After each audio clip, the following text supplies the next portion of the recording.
Yo, what's up mga boss? Magandang araw sa inyong lahat. Meron na naman tayong i-flex at i-review na bagong unit na i-release natin mga boss. Sa video na ito mga boss ay pag-uusapan natin kung magkano yung basic price, additional cost of upgrades ni customer at ano yung specs ng ganitong unit. Bago tayo magsimula mga boss is pa-share and subscribe sa aming YouTube channel at Facebook page. Diyan ay ito Cebu.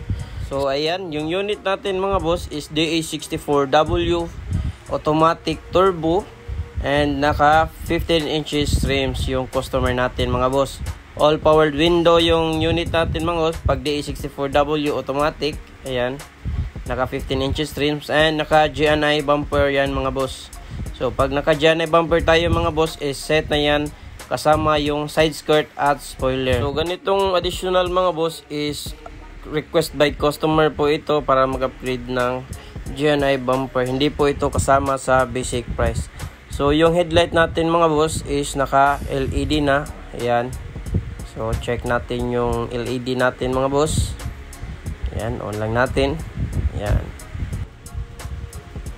Ayan, so ganyan po yung ilaw natin mga boss pag naka-on po lahat. Tapos yung fog lamp natin mga boss is naka LED pa rin yan. So H11 yung fog lamp natin mga boss, no? Madali lang i-replace. So pag na-busted yung LED natin, replace lang ng LED, hindi yung buong fog lamp. Tapos yung side mirror natin with chrome mga boss, ayan, with signal light. So functional po yan from signal and hazard mga boss. Ayan, ganyan po kaganda yung ating unit mga boss. Tapos may mga additional din siya na mga stainless set mga boss, tulad ng door pillar. Ayan, additional cost po ito ng customer. Tapos nag-additional din ng roof rail and roof rack. So ito mga boss, yung top load natin mga boss is indicated po ito sa ating rehistro. Dahil bawal na bawal po ito pag naglalagay tayo ng top load and hindi indicated sa ating rehistro. Violation po yan. So ayan, may rain visor din ng ating unit mga boss. So check natin yung loob, functionalities at additional ni customer mga boss. Dito sa ating driver's side mga boss ay nag-TRD steering wheel yung customer natin. Ayan. So additional on upgrade ito ng customer mga boss. Tapos nag-additional ng temperature gauge yung ating customer. So ito ay basic additional ni customer mga boss, no? Ito ay importante rin para sa ating unit. Ang feature ng ating temperature gauge mga boss is namomonitor natin yung voltmeter and yung temperature ng ating makina. Ayan, so may Android stereo din yung customer. Ito ay upgrade na. Ayan. Kasi sa basic price natin mga boss is 7 inches lang yung included sa ating basic price. Yan. So dito naman is naka turbo timer mga boss. So yung turbo timer natin mga boss, ang function nito is para cool down yung ating unit mga boss bago mag shutdown ang ating unit. Ayan. Para hindi masira yung turbo natin mga boss. At the same time is meron din itong voltmeter. Ayan. So pwede natin mamonitor yung alternator natin mga boss pag naglo-load ba o hindi yung alternator natin. Yan. So dito naman sa functionalities ng sliding door natin mga boss is bago mag-slide yung ating unit is dapat naka-engage yung push slide na button natin mga boss. So ito ay isa sa feature ng ating mga minivan mga boss pag DA64W is sliding door ang ating unit. And may additional din na dual fan mga boss. So heavy duty yung ating dual fan. Dahil separate switch po and malaki po compare sa standard na kinakabit namin dito sa unit. Tapos may charging port din. Ayan. Tapos nag-upgrade din si customer ng VIP ceiling. So sa basic price natin mga boss is yung standard lang yung ikakabit natin, yung kulay gray. So pag nag-VIP ceiling tayo is additional cost na ito ni customer. Ayan, kasama na itong upholstery natin mga boss. So si customer yung pumili ng disenyo, no? Pwede kayo makapili kung ano yung kulay at disenyo na gusto nyo para sa ating unit. Ayan. So yung ilaw natin, pwede din natin i-replace yung ilaw natin into LED para maaliwalas talaga yung loob pag gabi. Ayan. So may dashcam. Ayan. So yung dashcam natin mga boss is kasama na rin yan sa basic price. So kahit wala na kayong additional na dashcam, may dala na yan na dashcam mga boss. So yung unit natin is naka aircon rin. So yung ibang switches dito sa harap natin mga boss is condemned na ito. Ayan, tulad nito. Dahil hindi natin magagamit dito yan sa Pilipinas, and pinuputol po yan ng pag-transport galing sa Japan papunta dito sa Pinas.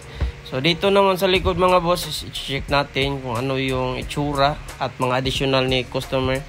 Ayan, so ganito yung GNI bumper natin mga boss. Ayan.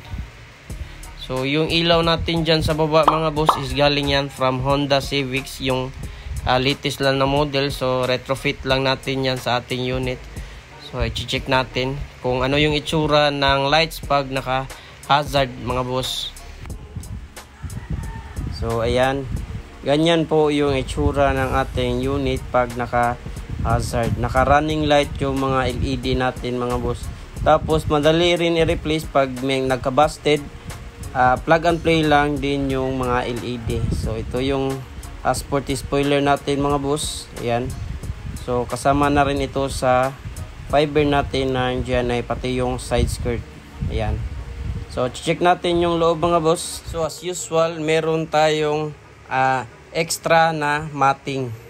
Ayan. So yung extra matting natin mga boss is kasama na rin yan sa ating basic na presyo na 295,000 pag automatic. Ayan. So naka-detail na rin ang ating unit mga boss, no? Bago natin i-release. Naka-preventive maintenance na rin ang ating mga unit mga boss. Nagpapalit tayo ng spark plug, nag-change oil din tayo. Tapos during test drive, kung ano yung ibang i-replace natin. Ayan. So kung magka-problema man kayo sa unit mga boss, is meron tayong 1 month warranty. Mostly mga boss, based on our experience, usually na magma-malfunction is tolerable naman. So maayos naman kaagad. Siguro talaga namin yung engine at saka yung transmission. Then yung mga kalampag sa ilalim ng under chassis, pinapalitan natin yan kaagad. Ayan, dito naman mga boss, sa ating harapan, so meron tayong storage, no? Ayan, pwede natin ilagay yung mga papers natin sa ating mga sasakyan. Ayan, so naka-aircon yung unit. Tapos ito yung rain visor natin mga boss. So ulitin ko mga boss, no, yung specs and presyo ng unit natin mga boss. Ito ay DA64 every wagon, 660cc engine, automatic turbo, power slide and power window. Ayan. So yung basic price natin mga boss is 295,000. Yun po ay 13 inches mags included. So kung gusto nyo mag-upgrade ng 15 inch, yan po ay additional cost na ng customer. So isa-isahin natin yung mga additional dito mga boss. So first additional ni customer is yung GNI bumper. So kasama na yung rear and saka side skirt spoiler. Ayan. Tapos yung mga stainless na nakikita nyo mga boss, ito ay upgrade din ni customer. Pati yung top load natin na roof rail and roof rack, ayan, additional cost din yan ng customer. Tapos yung Android stereo natin, yung temperature gauge, and yung turbo timer, at saka yung steering wheel natin na TRD. Ayan. Tapos yung plate holder pala natin mga boss is naglagay tayo ng bracket dito para hindi mayupi yung mga plate number natin, kasi hindi sukat yung plate number sa Japan kagaya dito sa atin mga boss. Ayan, so yung total na presyo ng ganitong unit mga boss is umabot ito ng 350,000 plus. All in all, kasama na yung unit and upgrades ni customer. So kung may mga tanong kayo mga boss, is mag-comment lang kayo or mag-PM para masagot natin yung mga question at inquiries nyo. So yan lang muna mga boss. This is RJ from Gen Network Cebu. Don't forget to like our YouTube channel and Facebook page, Gen Network Cebu. Peace out.